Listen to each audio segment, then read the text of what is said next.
बहुत समय पहले एक घने जंगल के बीचों बीच एक छोटा सा गांव था। इस गांव के लोग बहुत मेहनती थे, लेकिन उनके पास खुशी कम ही थी, क्योंकि उनके गांव में कभी भी बारिश नहीं होती थी। लोग सूखे की वजह से परेशान थे और फसलें भी नहीं उगती थीं। गांव के पास एक पहाड़ी थी, जहां एक प्राचीन झरना था। लोगों का मानना था कि झरने का पानी जादुई है, लेकिन उस झरने तक पहुंचने का रास्ता खतरों से भरा हुआ था। किसी ने कभी वहां जाने की हिम्मत नहीं की। एक दिन गांव में एक छोटी लड़की आई जिसका नाम परी था। वह बहुत सुंदर और मासूम थी। उसने गांव वालों से पूछा, आप सब इतने दुखी क्यों हैं? गांव वालों ने उसे अपनी परेशानी बताई। परी ने कहा, मैं उस जादुई झरने तक जाऊंगी और आपके लिए पानी लेकर आऊंगी। गांव वाले हैरान थे कि इतनी छोटी बच्ची इतने खतरनाक रास्ते पर कैसे जाएगी।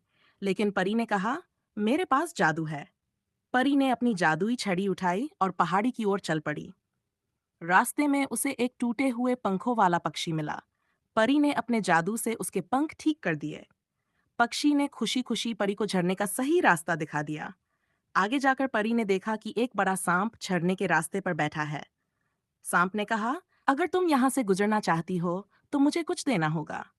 परी ने अपनी जादुई छड़ी घुमाई और सांप को एक सुनहरी गेंद दे दी। सांप खुश होकर रास्ते से हट गया। आखिरकार परी झरने तक पहुंच गई। उसने अपनी जादुई छड़ी से झरने के पानी को एक बड़े बर्तन में भर लिया और वापस गांव लौट आई। गांव वाले उसकी बहादुरी देखकर बहुत खुश हुए। जैसे ही परी ने झरने का पानी गांव में डाला, वहां हरियाली छा गई। फसलें उगने लगीं और बारिश भी शुरू हो गई। गांव वाले परी को जादू परी कहने लगे। वह उनके दिलों में हमेशा के लिए बस गई। उस दिन के बाद से गांव में कभी भी दुख नहीं आया। सच्चे दिल और साहस से बड़ी मुश्किल को भी पार किया जा सकता है।